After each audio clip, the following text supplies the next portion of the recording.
Welcome, everyone, to another episode of Behind the Shades. It's your host, Terraine, and we just came back from having an excellent conversation about people who would take advantage of others, whether they're in a marriage, common law partnership, or even friendships.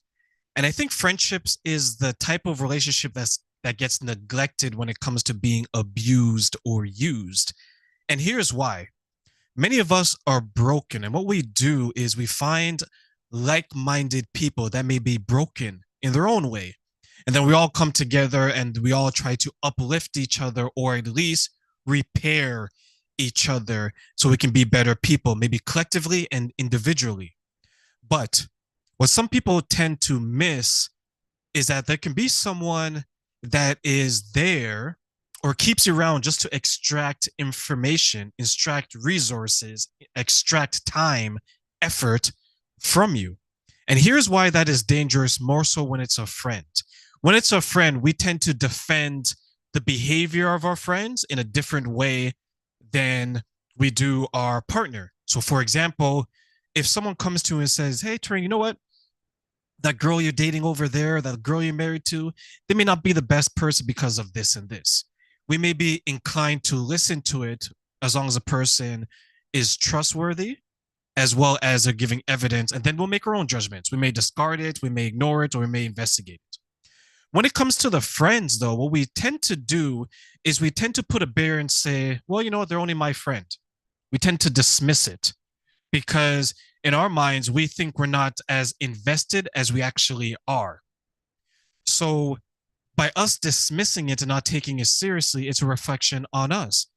Because despite what you may think, your friends are a reflection of you. Just like how you're a reflection of your friends, just like how your wife is a reflection of you, you're a reflection of her, your husband's a reflection of you, you're a reflection of him. The dangerous part about this is that we will do for our friends many things that many times we wouldn't do for our partner because we look at them a little crazy. You wouldn't, you would give your friend money as long as it's a small amount and maybe not second guess it. But that person can pull from you and pull from you and pull from you.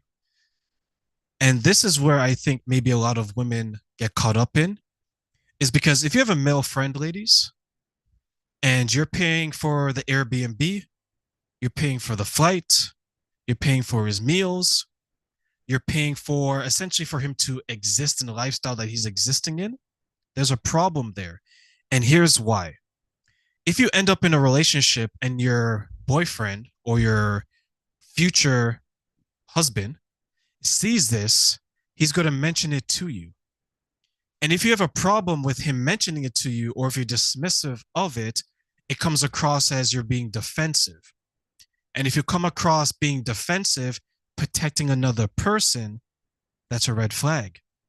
Same thing for women when a man does it. Ladies, if you're dating a man and he's taking time, effort, resources from another woman, it's a red flag.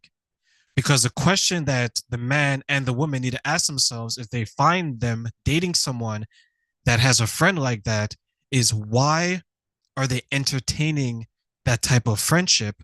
And why do they think that they can provide resources to this person who's a grown adult? It gets tricky because some people will defend it. Some people try to justify it like, you know what, he's just a friend, or you know what, she's down on her luck. And my personal favorite, if I don't do it, who's going to do it? It's not your responsibility. Your responsibility as a friend is to be mentally supportive of that person. They're not your child. They're not your boyfriend, your girlfriend, your husband, or your wife. It is not your responsibility to mother or father your friends. It's not your responsibility to financially take care of them. It's not your responsibility to provide your friend or friends with a lifestyle that they can't provide from themselves. Do you know who you do that for? To a degree, your partner. Because you're building something together. You're building a legacy, building a family. That's why you two can take care of each other in that sense. You don't take care of your friends that way. And if you have a friend, male or female, that is only pulling resources from you, pulling time from you, pulling effort from you, you have to make a choice because either you're suffering Stockholm syndrome and then you start to justify and you start to connect with that person. Well, if I don't do it, no one else is going to do it for me. And then what's going to happen to her? Like she's going to be down. You need to stop that because here's the thing: there's a victim. Victims graduate every year, like high school and college students. There's a new batch of victims out there, unfortunately. That type of friend that you have will continue to find someone to use and abuse because they can. You have a choice. You don't have to be that person. But if you're so caught up in the situation that you can't see it, the people outside, they can see it. So become curious when someone comes to you and they say, "Hey, you know Tyrone there that you're paying for his Airbnb, that you're having food delivered to his house? He's not a good person." And the reason he's not a good person is because ask yourself this question: does that person do it for you? Are they able to do it for you? But more importantly, do they want to do it for you? Are you getting back what you put in? Or is this person only extracting from you? And better yet, when you get into a relationship and you start to allocate that time, that effort, those resources to your boyfriend, to your husband, does he begin to criticize your relationship? Does he begin to talk down about that person? Because remember, a man that will use another woman won't ever say it to the man's face. They'll say it to the woman's face because the woman is the person they've been manipulating this entire time. That's what they do. Ladies, be very, very careful about the type of friends you keep, especially if they're the opposite sex. Because one way to identify a man that does this behavior is, does he have other male friends? A man that has male friends will be put in his place very quickly, very harshly.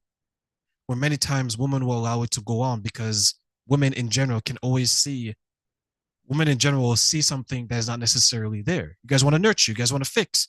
He's broken, let me fix him. He's broke, let me fix him. He can't make relationships work. He's lonely, let me fix him. He's hungry, let me fix him. Ladies, that's not your role. Fix yourself first.